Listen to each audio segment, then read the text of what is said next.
Bonjour, bonsoir, bonjour, bonsoir. Ce soir, nous allons voir piloter, comment piloter le projet. Hein, c'est important de pouvoir piloter. C'est comme vous avez une voiture, hein, vous allez conduire cette voiture-là. Hein, c'est comme un guide, vous allez avancer, hein, conduire, guider, comment piloter et le projet. Comment on va faire ça? Hein? Donc, on dit souvent, lorsqu'on a une montre à son poignet, ça ne garantit pas que l'on sera à l'heure. Hein? Une montre nous dit tout simplement, et si on la regarde, si on la regarde, on saura si l'on est en avance ou en retard. Mais si on a une montre et puis on ne regarde pas la montre, vous allez voir, ça n'a rien à voir avec être à l'heure ou être en retard. Hein? Et, et ce qu'on doit faire vraiment, c'est de regarder. Si on regarde, on va voir si on est en avance ou si on est en retard. C'est la même chose pour un projet.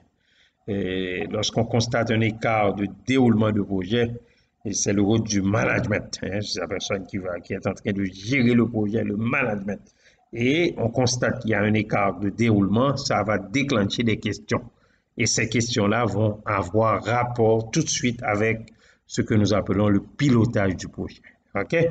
Le pilotage, ce sont les décisions que nous allons prendre, les décisions prises pour faire fonctionner, pour faire en sorte que le projet se situe ou ce projet se déroule au plus proche de son plan de référence.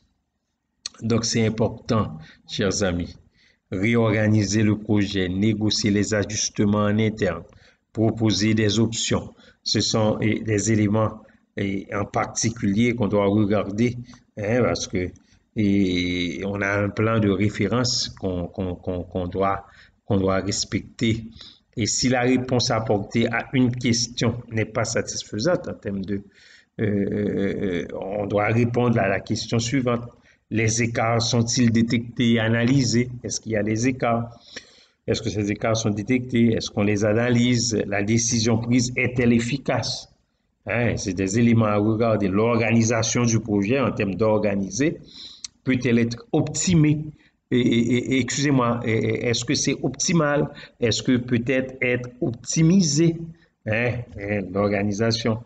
Ensuite, on regarde les ressources supplémentaires. Est-ce que on doit faire, on doit apporter des ressources supplémentaires? Des fois, on essaie d'apporter des ressources et puis c'est pas la solution là. C'est pas avoir beaucoup plus de ressources qui va nous dire qu'on va arriver au bon port. Hein. Et ensuite, la logique du projet peut-elle être aménagée? OK? Et la dernière question c'est une question cruciale pour tout le monde. Lorsqu'on parle de la définition du livrable, peut-elle être modifiée? Lorsqu'on modifie le livrable, c'est un autre projet. D'accord? Je vais essayer de regarder ces questions avec vous, ces 4 questions. Les écarts sont-ils détectés et analysés? La décision prise est-elle efficace? L'organisation du projet peut-elle être optimisée? Les ressources supplémentaires peuvent-elles être allouées?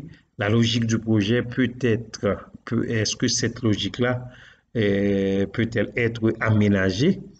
Et finalement, comme je vous dis, la question cruciale, la définition du livrable peut-elle être modifiée? Lorsqu'on parle d'analyser les écarts, un écart de déroulement du projet n'est pas en soi un problème. Il y a un écart. Il s'agit du révélateur d'un projet. Le problème peut être de nature technique, le problème peut être de nature humaine, le projet peut être de nature industrielle, le problème peut être de nature juridique, le problème peut être de nature commerciale. Mais s'il y a à chaque niveau, il y a des gens qui doivent être responsables de tout ça. Mais c'est le management, la gestion du projet. Les contributeurs sont censés mener à terme leurs travaux. Là. Ils ont des choses à faire, ils doivent le faire. ils doivent essayer de maîtriser les difficultés d'exécution. Si à un moment ou à un autre, l'un des contributeurs perd la maîtrise du déroulement, il doit tout de suite tenir le chef de projet informé. OK? Et parce que ce qu'on veut faire, on veut s'assurer que tous les problèmes sont bien détectés. Et il faut prévoir un tour d'horizon systématique et synchronisé de l'avancement de tous les éléments de travail du projet. C'est important. OK? Donc, si le problème d'exécution apparaît, vous allez trouver des symptômes. Hein? Le symptôme, c'est que vous allez avoir un écart dans l'exécution.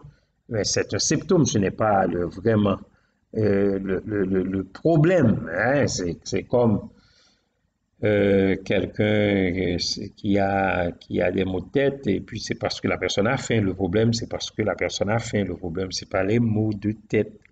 OK? La réaction attendue du chef de projet, il va identifier la cause de l'écart. Il va voir si le problème d'exécution, d'où vient ça. Puis, le chef de projet est censé identifier ou faire identifier un plan d'action pour revenir à la normale. OK? Et il va représenter par le planning de référence. Il va dire comment on fait, on va regarder le planning, on regarde le planning de référence, comment on va faire pour piloter ou faire piloter la mise en œuvre. Deuxième question que je vous ai parlé, la décision prise est-elle efficace? Le point de départ du pilotage est la gestion de projet. Ça permet la détection des écarts. Une fois le problème d'exécution est identifié et le diagnostic est posé, il y a un plan d'action. Là, la décision de pilotage, c'est quoi? Ça va nous permettre de décider d'un plan d'action et apporter des actions correctives. OK? Donc, c'est le plan d'action qui va nous dire qu'est-ce qu'on fait pour améliorer l'écart constaté. La troisième question, l'organisation du projet peut-elle être optimisée? Un écart d'exécution du projet a probablement un double effet sur la poursuite du projet. D'une part, l'identification, la construction, la mise en œuvre du plan, et ça va nous demander un surcroît du travail. Et ensuite, les travaux en retard devront de toute façon être effectués. Et là, on regarde ce qui reste à faire et dans l'avenir, la charge qui est prévue dans le planning de référence. OK? Donc, la distribution des charges de travail telle qu'elle était initialement prévue, ça va vraisemblablement être modifié ou reparti. Ce qu'on regarde, c'est le premier échelon de la flexibilité du chef de projet. OK? Et on a la distribution des tâches selon la disponibilité des contributeurs. La quatrième question, des ressources supplémentaires peuvent-elles être allouées? Là, cette question-là, on regarde maintenant. Et au lieu de parler de ressources supplémentaires, des fois, c'est de regarder l'organisation du travail des contributeurs.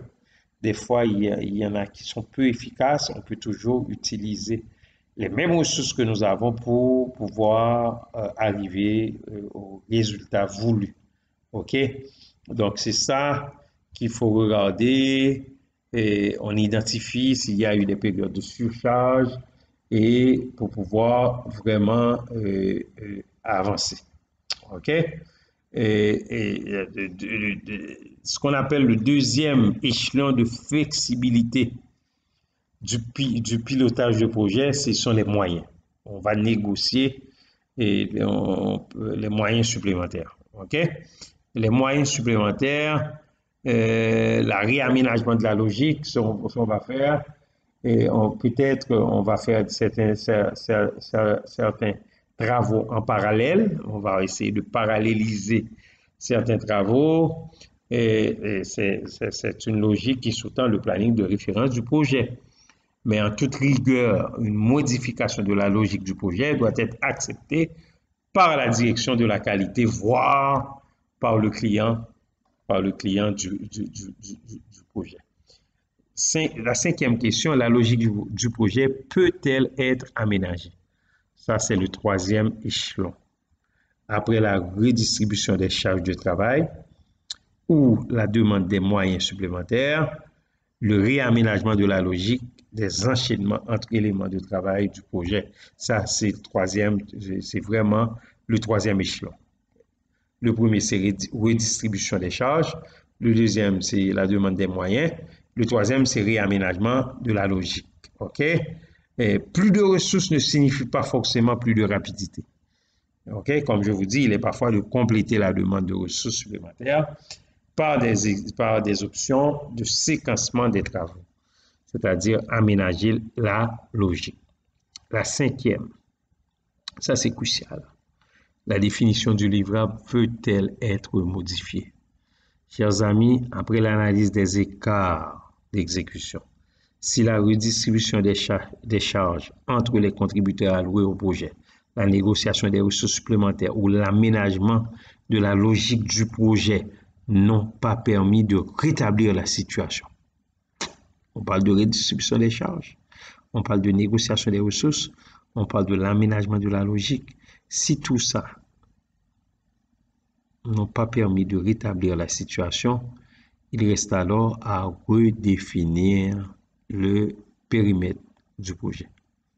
Là, et vous allez voir dans vos notes, il y a le triangle du pilotage du projet, périmètre, délai, budget. Trois éléments, hein, des éléments fondamentaux. Si le projet est achevé dans le délai, dans le budget, et si la livraison finale est conforme à sa définition, c'est-à-dire on a le livrage, ce qu'on veut avoir, le vrai livrage, hein, alors on peut dire le pilotage du projet est réussi. OK? Je veux dire, le projet a été piloté à temps. Si au contraire, le projet ne suit pas sa feuille de route, c'est-à-dire sa référence, alors soit le projet sera trop long, soit le projet sera plus cher, soit le livrable du projet sera plus petit que la définition initiale. Là, si aucune option pour respecter délai, budget n'a été envisagée, il ne reste alors que celle de la définition du périmètre livrable du projet. En d'autres termes, la redéfinition du projet. Là, c'est une redéfinition du projet, c'est reprendre les questions suivantes. Quelle est la définition du résultat attendu du projet? C'est un autre projet. Comment définir les conditions de l'achèvement? Un cycle de vie est-il pris en compte? À quel utilisateur et quel usage se destine le projet? Comment le changement induit par l'achèvement du projet sera-t-il accompagné?